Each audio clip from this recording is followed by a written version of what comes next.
He kept up the glamour that cloaked him in shadows, not willing to let humans or supernatural people see him in his current form. A large, fluffy, 80-pound black cat that was much too large to be a domestic house cat and gifted with fangs long enough to tear out a person's throat. He could take the smaller, more adorable house cat form, but it wasn't as fast and was more vulnerable to stray dogs and mean teenagers looking to pick on an animal, especially as a black cat. He'd rather risk alarming a few people with his larger cat form than endanger his own tail by traveling across the city as a tiny house cat. Though if he needed to be a regular cat, it was no problem, except for how it felt to be that small.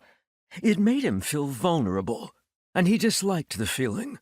But thankfully, he was not a regular cat, but one of the cat-she, an elder fae species of shapeshifters that were older than dirt.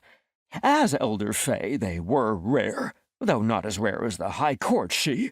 Their peoples distantly related through Danu and one of her siblings, the progenitor of the cat-she, a distant figure long gone from the world.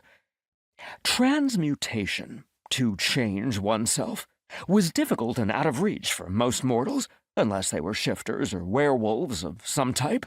Those animal shifters and werewolves were blessed human lineages with hereditary magic that evolved beyond the loose parameters of the original divine blessing from Danu and her siblings.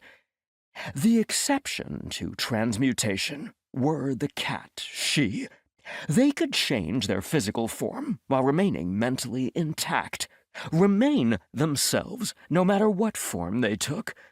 Magic was mutable, ever-changing, evolving naturally, and the cat-she were the essence of that mutable aspect of magic as a whole. Fenric prided himself on his adaptability, open-mindedness, and endurance, all things he attributed to his birth people.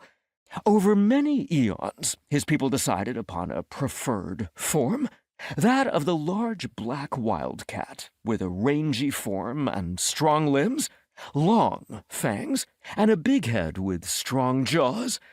Over the years, the cat-she gave life to the legends of the Kellis cat in Scotland and many other large cat legends in the British Isles. Most of his people still lived in Scotland, haunting the highlands and forests, scaring tourists and charming locals, though they made sure to be seen rarely. Better to avoid giving away the identities of their human forms and their homes. The Fae had not been persecuted in Scotland for nearly 50 years, but their memories were as long as their lives, and they were cautious as a result, keeping their true numbers hidden from humans, appearing to be nearly as rare as the High Court she. Elder Fae species were going extinct. Magic was evolving past them.